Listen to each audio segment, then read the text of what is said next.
Hi Tom, these wood ants are not only pretty impressive but very aggressive too. Anyway, I'm Arthur from your MBT forum, also known as Phil. And firstly, I'd just like to say thank you to you and to the people at MBT Events for making it possible to ask a question in this unusual format. Also, of course, I'd like to thank you for writing your book, My Big Toe, which is probably the most influential book that I've read, as it brings together so many different strands of thought which I've had over many years and which needed something to bring them together into a cohesive whole, which I suppose is what a good theory of everything should do.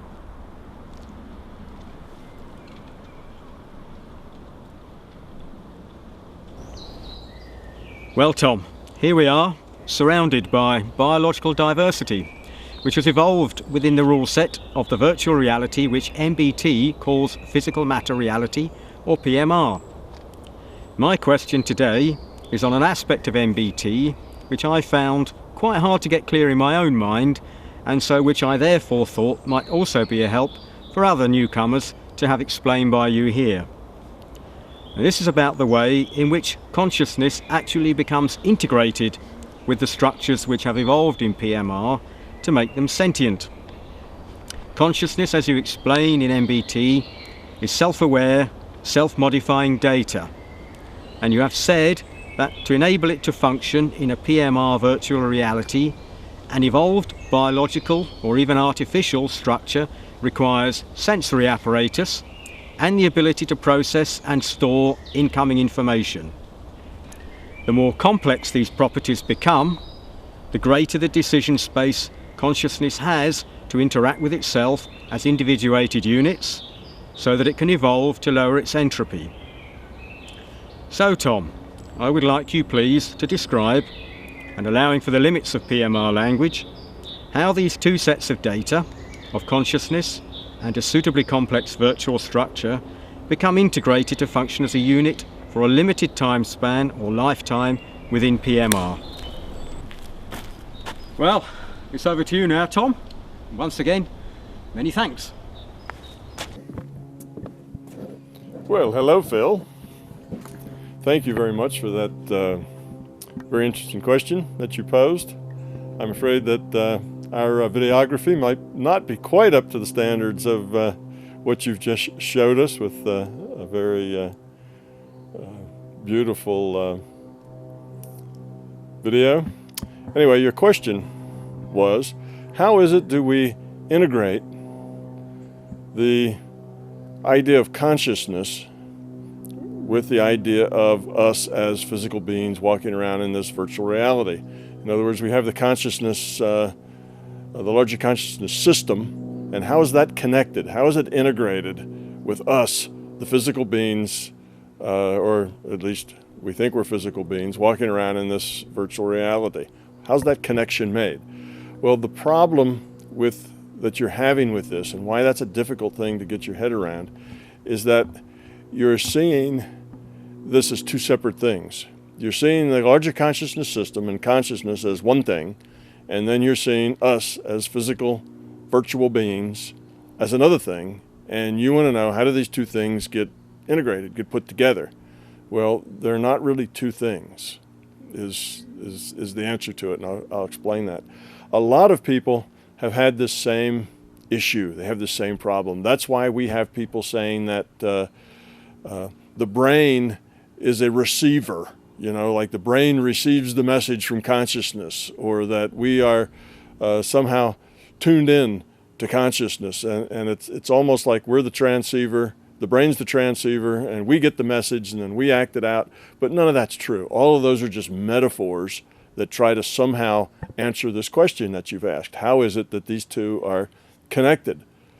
Well, we are not physical beings. We, of course, are just information.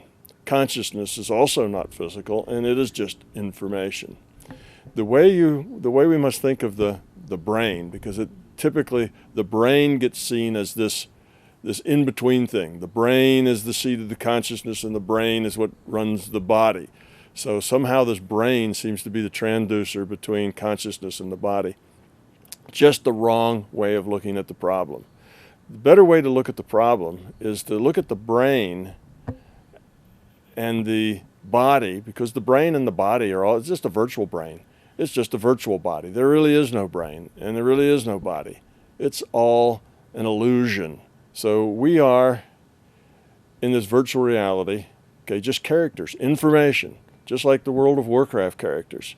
The World of Warcraft characters, where do they get their consciousness? Well, it's just data from the server, right? That's the high elf in World of Warcraft, just data from the server. Its body is just data from the server, lighting up pixels on your screen, and its mind is data from the server, telling it, to run, to jump, what is it going to do? So it's all data from the server, and that's the same with us. So the way we look at this reality is that we are constrained by the rule set. Our bodies, our physical systems, are a result of those constraints. Okay, now think of the big virtual bang. We've talked about that, the big digital bang. What happened at the big digital bang is that the larger consciousness system pushed the run button. And when it pushed the run button, this simulation started to simulate. The simulation was of a ball of energy tightly contained. It began to expand, and we know that story. That's the Big Bang story, where it cooled. We have suns, we have planets. Then we have a few amino acids. Then we have, critters in the ocean, multi-celled, specialized celled, and eventually you end up with us. So here we are, and this is all taking place in a simulation. It's just in a computer. It's data. Okay, now here we are, and we have these bodies and brains that are just virtual, computed in this big digital bang simulation. It's evolving. It's continuing to evolve. This simulation is such that once the run button was pushed, all of this matter in the tight little ball began to evolve. Okay, and it evolved the universe, which means eventually us. So we're part of the evolution in this computer program, the simulation.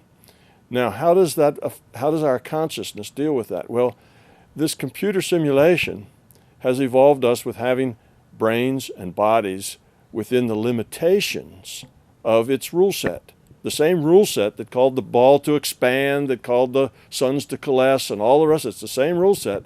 Also tells us, it has also produced these bodies. Now, we cannot jump 100 feet in the air. Why?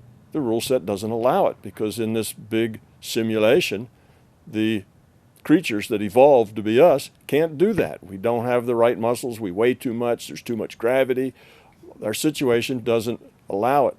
So this digital simulation basically provides the constraints of what we can do. We can't jump 100 feet in the air. Well, this virtual brain of ours is the same way. It evolved and simply produces constraints of what we can and cannot do. So our brain says that we cannot learn all of differential equations and vector analysis in 5 minutes. Okay, brain just won't do that. See, it's not just like jumping 100 feet in the air. It doesn't work. Our brains don't work that way. Okay, so that's a constraint. So now here we are, consciousness, and we want to experience this virtual reality. How do we do that?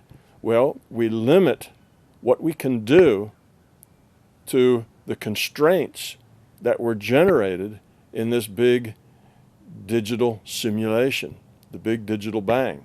Okay, so here we are. We can only limit what we can do with our bodies. We can only jump 2 feet in the air or 3 feet in the air, unless we're trained athletes. We can't do much more than that. Why? Because the constraints of our evolved simulation say that's all we can do. We can only think so fast. We can only fill up our heads with so much information. We can only juggle so many thoughts at the same time, because that's the constraints on the brain that evolved in this simulation. So we're just consciousness, and we're going to get a data stream. That's like the stream that the World of Warcraft character gets from the server. We're going to get a data stream from the server, and the data stream is constrained to not let us do, think, or be anything other than what can be supported by what evolved in this big simulation, the Big Digital Bang simulation. Okay, so our physical bodies and brains, these virtual bodies and this virtual world we live in with all the nature and those little ants that you were looking at and the trees, all the rest of this evolved. That sets the constraints for a consciousness. Now we get a data stream generated by the larger consciousness system, and in that data stream we're playing an interactive game, but we can't do, think, or be anything that isn't supported by the constraints, or that violates, let's put it this way, that violates the constraints of our virtual simulation. So that's what it means to say that we are constrained by our rule set. That's how we're constrained by our rule set. So it's not that consciousness has to integrate itself into the brain of a physical being. That's looking at the problem the wrong way. We are consciousness, and we have a subset of ourselves. That's what we call the free will awareness unit, a subset of consciousness. And this little free will awareness unit says, all right, here's a piece of my IUOC. Here's a piece of my integrated unit of consciousness, and I'm going to let this piece only get information that will be constrained by the rule set that created this virtual simulation we call our reality. You see, so now there it is. So, and this free will awareness unit can interact with other free will awareness units that are doing the same sort of thing. It's a multiplayer game. We interact with each other. It's not a single player game, but none of us can violate the simulation that sets down the constraints of what we can do. So that's the way it works. We're not taking consciousness and integrating it into a physical system. The physical system doesn't exist. Only consciousness exists, so there's nothing to integrate into. All this virtual reality simulation has done is create the constraints in which the data stream that we are interacting with it can't violate those constraints. So think of World of Warcraft. They have constraints. In World of Warcraft, you can't breathe underwater. If you fall off a cliff, you get injured. If you get into fire, it burns you. These are all the constraints of that rule set. You can't fly unless you get on some big flying bird. There's all these constraints, the things that you can do and you can't do. You can run, but you can't run but so fast, unless, of course, you get a run fast spell or some such thing. Then you can run really fast, but not too fast. So these are the constraints. It's the rule set that's been created for World of Warcraft that enables the interaction, okay? And it enables the individuals to fight with each other or do whatever they do according to the constraints of the rule set. And we're the same way. So we are just consciousness, just like you are sitting with that mouse in your hand playing World of Warcraft. You're consciousness, but you're constrained by what your character can do. You see, you can't make your high elf, suddenly flap his arms and fly. It won't work. The game has constraints that say that doesn't work. Well, our constraints weren't programmed by a bunch of programmers sitting, in the computer room. Our constraints were evolved by a simulation that we call the Big Digital Bang. That the run button was hit, the evolutionary process began with the expanding of the energy and the coalescing of suns, and then here we are, just part of that rule set that has then evolved with the energy that it was given and the rest of it into us here with our virtual bodies and virtual brains, constrained by the rule set that evolved to be this reality. Okay, I guess that's just, the only thing I can say is that we don't really integrate consciousness into our physical systems or into nature. Nature just provides the constraints for our data stream. And of course we see that, just like in World of Warcraft, you see those constraints as solid things. You can't walk through a wall, right? Because that's a constraint. Well, it's the same thing. You run into the wall, the physics says, no, you can't pass through it. Well, the same thing here. We interact with each other. We see trees. We cut them down. We burn them for fuel. We do all the stuff we do interact with each other in our environment. And they're just a playing out of us with our free wills within the constraints provided by the rule set as the rule set evolved this particular universe. So, Phil, I hope that helps. I hope that answered your question. Thank you very much for participating in this little video exercise.